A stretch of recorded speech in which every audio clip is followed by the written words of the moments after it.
ಚಿಕ್ಕ ಹಕ್ಕಿಯ ಪಾಠ, ಸಮಯದ ಮಹತ್ವ, ಮಕ್ಕಳಿಗಾಗಿ ಕಥೆ.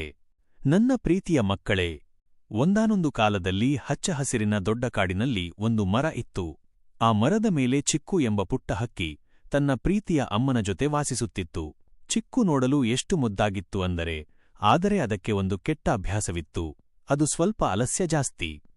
ಪ್ರತಿದಿನ ಬೆಳಿಗ್ಗೆ ಅಮ್ಮ ಹಕ್ಕಿ ಪ್ರೀತಿಯಿಂದ ಹೇಳುತ್ತಿದ್ದಳು, ಚಿಕ್ಕು, ಬೇಗ ಎದ್ದು ಹಾರಲು ಅಭ್ಯಾಸ ಮಾಡು. ಈ ಚಿಕ್ಕ ವಯಸ್ಸಿನಲ್ಲಿ ಕಲಿಯದಿದ್ದರೆ ದೊಡ್ಡದಾದ ಮೇಲೆ ಹಾರೋದು ಕಷ್ಟ ಆಗುತ್ತೆ ಮಗನೇ. ಆದರೆ ಚಿಕ್ಕು ಮರದಲ್ಲೇ ಮಲಗಿ ಅಲಸಿಯಾಗಿ ಹೀಗೆ ಹೇಳುತ್ತಿತ್ತು, ಅಮ್ಮ, ನಾನಂತೂ ಹಾರ್ತೀನಿ ಬಿಡು. ಇವತ್ತು ಒಂದೇ ದಿನ ಸ್ವಲ್ಪ ಜಾಸ್ತಿ ನಿದ್ರೆ ಮಾಡ್ತೀನಿ.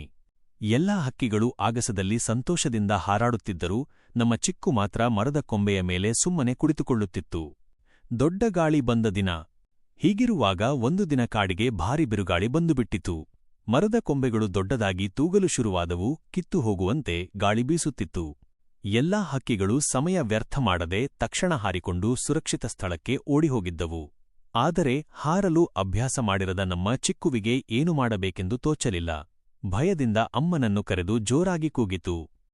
ತಕ್ಷಣ ಅಮ್ಮ ಹಕ್ಕಿ ಬಂದು ಚಿಕ್ಕುವನ್ನು ತನ್ನ ಬಲವಾದ ರೆಕ್ಕೆಗಳ ಕೆಳಗೆ ಭದ್ರವಾಗಿ ಹಿಡಿದು ಅಪಾಯವಿಲ್ಲದ ಜಾಗಕ್ಕೆ ತೆಗೆದುಕೊಂಡು ಹೋದಳು.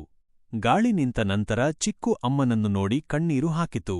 ದುಃಖವಾಗಿ ಹೀಗೆ ಹೇಳಿತು, ಅಮ್ಮ, ನಾನು ನಿಮ್ಮ ಮಾತು ಕೇಳಲಿಲ್ಲ. ನನಗೆ ಇಂದು ಸರಿಯಾದ ಪಾಠ ಆಯಿತು. ಅದಕ್ಕೆ ಅಮ್ಮ ಪ್ರೀತಿಯಿಂದ ನಗುತ್ತ ಹೀಗೆ ಹೇಳಿದಳು, ಮಗನೇ, ನೆನಪಿಡು, ಯಾವುದನ್ನಾದರೂ ಕಲಿಯಲು ಸರಿಯಾದ ಸಮಯದಲ್ಲಿ ಪ್ರಯತ್ನ ಮಾಡಬೇಕು. ಆಲಸ್ಯ ಅಥವಾ ನಾಳೆ ಮಾಡೋಣ ಎಂದು ಮುಂದೂಡಬಾರದು. ಆ ದಿನದಿಂದ ಚಿಕ್ಕು ಪ್ರತಿದಿನ ತಪ್ಪದೆ ಹಾರಾಟದ ಅಭ್ಯಾಸ ಮಾಡತೊಡಗಿತು. ಕೆಲವು ದಿನಗಳಲ್ಲಿಯೇ ಅದು ಆ ಕಾಡಿನಲ್ಲಿ ಎಲ್ಲಕ್ಕಿಂತ ಚೆನ್ನಾಗಿ ಹಾರುವ ಹಕ್ಕಿಯಾಗಿ ಬೆಳೆಯಿತು. ಪಾಠ, ಮೊರಲ್.